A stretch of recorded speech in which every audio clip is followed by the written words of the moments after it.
I want you to hit me as hard as you can. Mutants.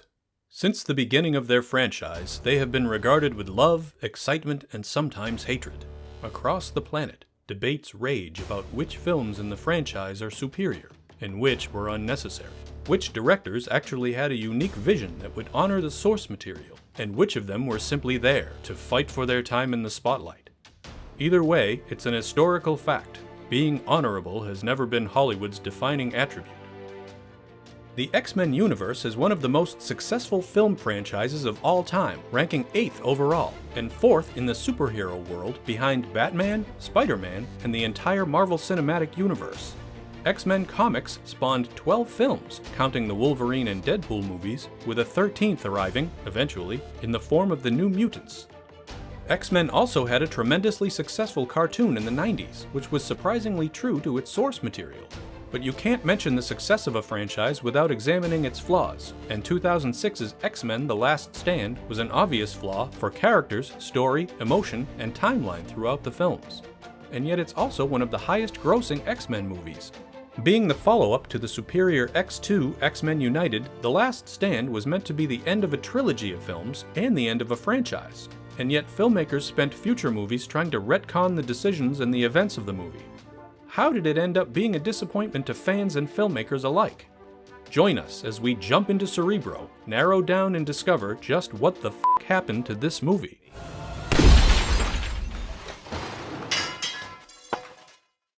Right off the bat, The Last Stand takes us 20 years into the past to show us a de-aged Ian McKellen, who, if we're honest, looks like a video game character, and Patrick Stewart, who looks like, well, let's be fair, Patrick Stewart from the 90s, the aughts, the present-day Patrick Stewart, because the man has aged less than Paul Rudd. The two characters are on their way to visit a young Jean Grey, who is just learning how powerful she can truly be, introducing us to probably one of the most successful comic storylines of all time, Dark Phoenix.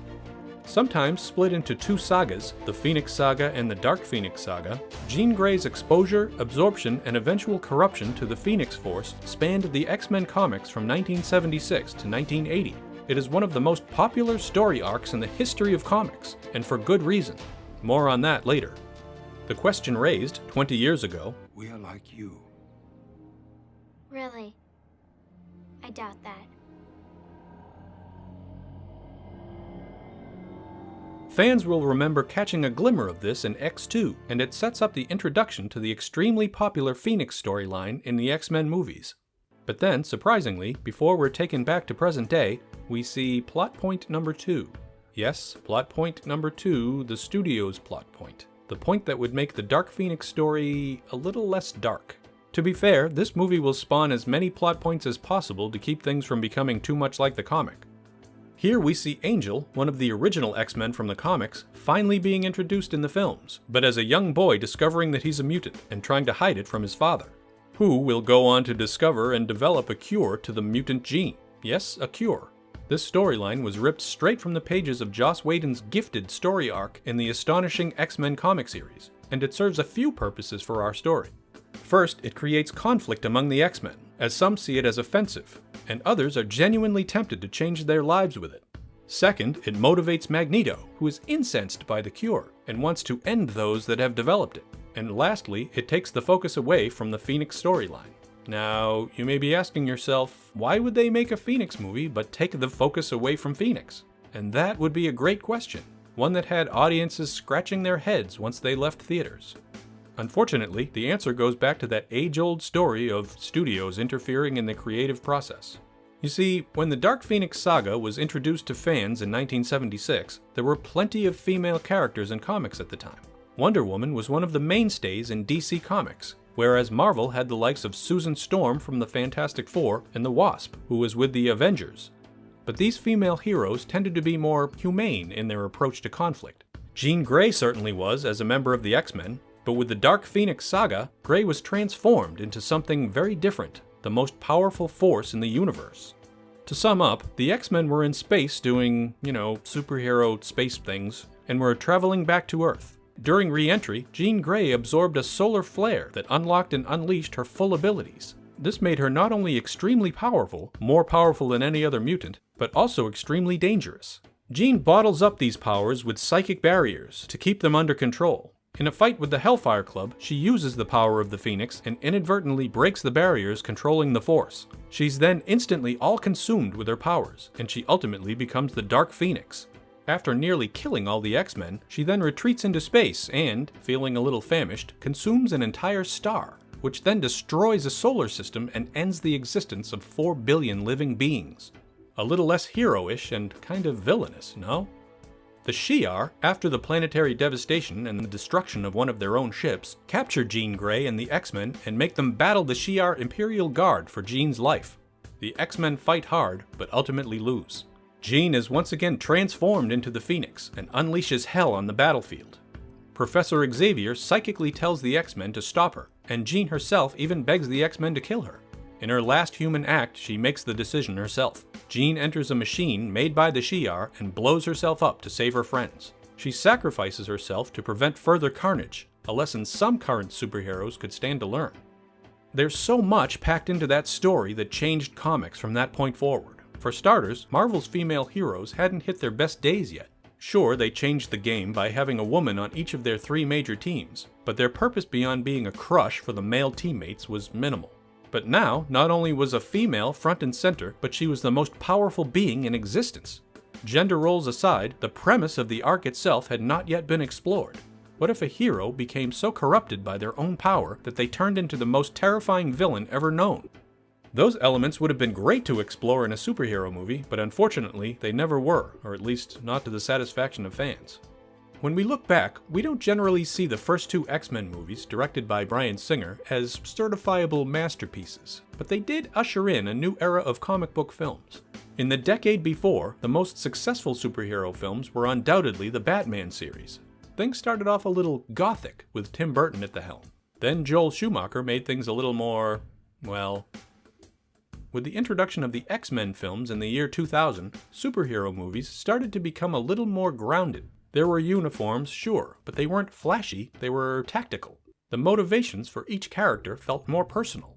Watch that film and its follow-up X2, X-Men United, and you'll clearly see the blueprint laid out for future big-screen comic adaptations. X2 especially found a way to combine many of the more popular mutants, and share their screen time in a way that felt satisfactory, with each getting their own dedicated moment to shine. And the writing in the sequel seems better than the first film. Then we move on to what would have been the 3rd leg of a trilogy, with the same director and cast, except Singer decided to leave the project. Warner Brothers had seen how the director built a franchise with the X-Men, and they approached him with an offer to helm a new Superman movie. Singer jumped at the idea and left the mutants behind. With Fox unwilling to simply wait around, the search for a new director was underway. Many names were tossed around for the chair, such as Darren Aronofsky and Joss Whedon, both of whom turned down the job. Matthew Vaughn was quickly hired after being suggested by Singer himself, but he dropped out deep into pre-production because he felt the film was too rushed to meet its deadline. It's okay, he'd get another crack at the franchise someday. Vaughn ultimately wasn't sure he could deliver a film worthy of the standard that fans would want to see, given such a short amount of time. So what director do you hire when you're in a rush? Brett Ratner stepped in to direct the movie for Fox. Best known at the time for the successful Rush Hour films, Ratner saw no issue with the deadline at all and gladly accepted the job. Unfortunately, that deadline led to more than a few rewrites. For starters, Matthew Vaughn had completed quite a bit for the film before dropping out of the production. He was quoted as saying, "I storyboarded the whole bloody film, did the script. They didn't let the emotions and the drama play in that film. It just became wall-to-wall noise and drama." A good example of that was the Golden Gate Bridge scene, which was originally envisioned as the centerpiece for the film. Magneto would break Mystique out of prison in Alcatraz, then use the bridge to transport her to safety. The climax of the film was meant to take place in Washington, D.C., where Worthington Labs was originally set. There, the Mutant Brotherhood would destroy the cure, then take control of the White House right down the road. Those were all separate sections of the story that Ratner decided to combine into one scene. The bridge, Alcatraz, Worthington Labs, even Wolverine's face-off with the Phoenix. On many big movies, the original screenwriter is usually brushed aside during filming, but Zach Penn and Simon Kinberg, who each wrote drafts before Vaughn came aboard, were both involved all the way through filming, as they tried to assemble something coherent over the course of production. The deadline also created scheduling conflicts with the talent, which is why you see reduced roles for Rebecca Romijn's Mystique and Anna Paquin's Rogue. James Marsden easily got the short end of the stick after he followed his friend Bryan Singer for a role in Superman Returns, which limited the amount of time he could spend on The Last Stand. So what do you do when a main character of past films can only be in a portion of the new film? You kill him, of course. Cyclops, the leader of the X-Men from the beginning of the comics, cartoons, and films, probably the most popular X-Man outside of Wolverine, is just killed off. To make things worse, it didn't even happen on screen. As he discovers Jean Grey, who now has the Phoenix Force flowing through her, the two embrace and kiss. His skin starts to crawl, and then that's it. The audience doesn't even witness the end of one of their favorite heroes as he dies off screen. James Marsden clocked in around 4 minutes of screen time for this sequel. And worse still, after all that, his death served no purpose. Jean had a fleeting moment of regret. Wolverine brought it up briefly, and that was it. It affected no one's emotions, it motivated no one, and the characters simply moved on to the next part of the story. Ratner, however, was proactive in terms of casting, seeking up-and-coming or unexpected talent for some of the more exciting roles. Kelsey Grammer was hired to play Hank McCoy, aka Beast, who had been hinted at in X2. His performance was described as nostalgic, reminding fans of Beast from the X-Men cartoon in the 1990s. Ben Foster was cast as Angel, which he got into ridiculous shape for, and Ellen Page was brought on for the role of Kitty Pryde. Ratner offered her the part after being floored by her performance in 2005's Hard Candy. At first, Page declined the part, but Ratner was persistent and she eventually agreed to take it, a decision she would later regret. In a post she made to Facebook in November of 2017, Page detailed a situation that took place at a cast meeting, where Ratner suggested to another woman in the room that she have sex with Page, to quote, make her realize that she's gay. Page was 18 at the time of the incident, and wouldn't come out as gay for another 9 years. When the comment was made, she simply looked down at her feet. Page claimed she felt violated by the statement, and that no one in the cast, including herself, spoke up when it happened. It wouldn't be the first or last time that Brett Ratner was accused of such behavior, as several other allegations of inappropriate behavior and sexual misconduct were thrown at him. Bryan Singer would speak up in defense of Ratner, though he himself has also been accused of sexual assault. Anyway, back to the point at hand. Where the first two X-Men movies focused on character development and emotion, Ratner wanted to focus more on action, which The Last Stand has plenty of. But while we're on the subject of characters being done dirty, what the fuck happened to Charles Xavier in this film? No longer a wise and loving mentor, The Last Stand sees Xavier shout at members of the team, talk down to them, and even send people to their deaths. He knew what happened at Alkali Lake, and he sent two of his team, two of his friends, to go get their dead team leader and the most dangerous force on Earth. She evaporates people, Charles. Come on! While the movie lacks almost any type of emotion, the argument can be made that the death of Professor X is probably the most emotionally resonant moment in the film. They allowed some time for reactions from characters, with many not fully recovering from the event even by the end of the film. But that's sort of the point here. For every moment that worked, there's a whole litany of questionable ones. Like the many moments of fan service that backfired. Halle Berry, who played Storm in the first two movies, had wanted her character to fly like she did in the comics and in the cartoons. She said in an interview with Total Film, "I've worn this cape for 2 movies and I wanted to put it to use." After 2 movies, her feet had still not left the ground, but Ratner promised her flight in this film, feeling that it was what the fans truly wanted to see from that character. Unfortunately, what Ratner envisioned for Storm was more like a tornado. As badly as she wanted it, Berry wasn't prepared for the wired stunts that she had to endure for the film, and she was said to have projectile vomited frequently as a result. There was even a bucket on set, dubbed Halle's Bucket, that was specifically for her stunt scenes. When the X-Men are introduced in the sequel, they're seen fighting a Sentinel robot, which immediately excited fans. They were also immediately let down seconds later when it was revealed to be just a simulation, a huge action sequence that ended up being meaningless overall. Then, of course, you have appearances by mutants that serve little to no purpose, an Iceman Pyro Elemental fight, and who could forget, I'm the Juggernaut, bitch! And yet, this was exactly what the studio wanted. It was the era of Sam Raimi's crowd-pleasing Spider-Man trilogy and the Fantastic Four movies. Studios didn't want mainstream superhero flicks to go too dark. They wanted to keep a family-friendly tone. After all, this was a year before The Dark Knight was released, so studios weren't too familiar with what boundaries could be pushed. It's also worth mentioning that female-fronted superhero movies weren't exactly popular at the time. Movies like Elektra, which disappointed fans, and Catwoman, which disappointed the world, meant that a focus on a female hero wasn't really an option. A year after The Last Stand, Spider-Man 3 hit theaters, and a year after that, audiences were treated to Iron Man and The Dark Knight. In a lot of ways, The Last Stand could be viewed as the old way of doing things. At the time of its release, X-Men The Last Stand was the most expensive movie ever made. Not the most expensive X-Men movie, or the most expensive superhero movie. Most expensive movie. It boasted a budget of $210 million. The film was released in North America on May 26, 2006, into almost 4,000 theaters, and opened internationally the same weekend. It broke the Memorial Day domestic box office record, bringing in a whopping $102 million in its opening weekend.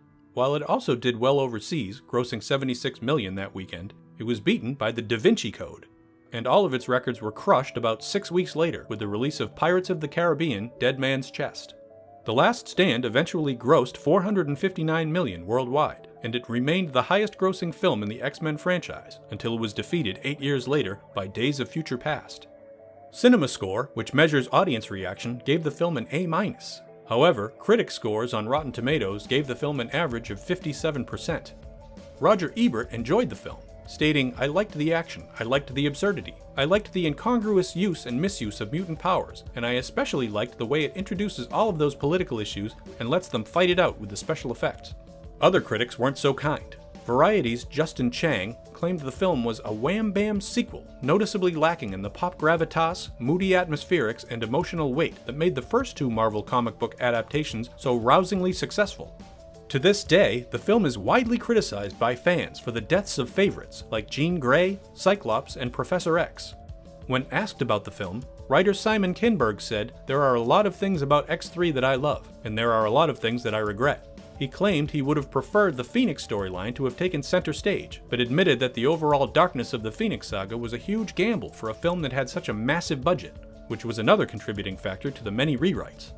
In fact, while we're on the topic, 3 of the harshest critics of The Last Stand were Matthew Vaughn, Bryan Singer, and Simon Kinberg, all of whom would later have a shot at bringing a chapter to the franchise to life.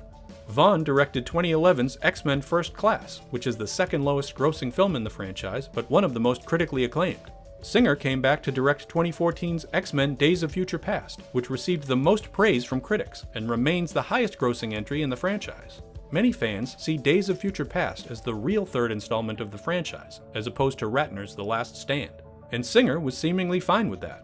When IGN asked the director if the movie was a chance to revisit some moments from The Last Stand that he'd like to see changed, Singer responded saying, "There's going to be a little of that, there are a few things I can repair."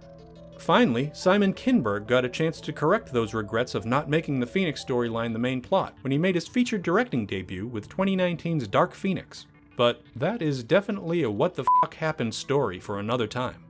Since superhero films started debuting to major success with X-Men in 2000, moving to Raimi's Spider-Man trilogy, through the Batman pinnacle, and eventually landing with the modern-day MCU, it's worth noting that X-Men The Last Stand is one of the most hated installments in the superhero genre, at least among fans, which Brett Ratner was not okay with. He was happy with what he had made, and actually saw himself as the one who saved the X-Men films. In an interview with Star Pulse, Ratner pushed back at the claim that his film hurt the series, stating, "If I buried the franchise, how the fuck did they make a Wolverine movie? Mine kept the franchise alive. Every single person that wrote shit went to see that movie multiple times, because a movie doesn't just gross that much money unless people go to see it more than once." Ultimately, what we got with The Last Stand now seems like a pointless entry in the X-Men saga. While it's not alone, and there are certainly others we'd like to forget, there are more that we wish to remember for how astonishing they truly are. In the end, they may be forgotten in the shadow of what the Marvel Cinematic Universe will do with mutants. It's just that X-Men The Last Stand might be forgotten a little quicker. Thank you for clicking on our video, everybody. If you like what you saw here, make sure you like the video and subscribe and share with your friends who like this sort of content. We're an independent company, and we appreciate all of your support.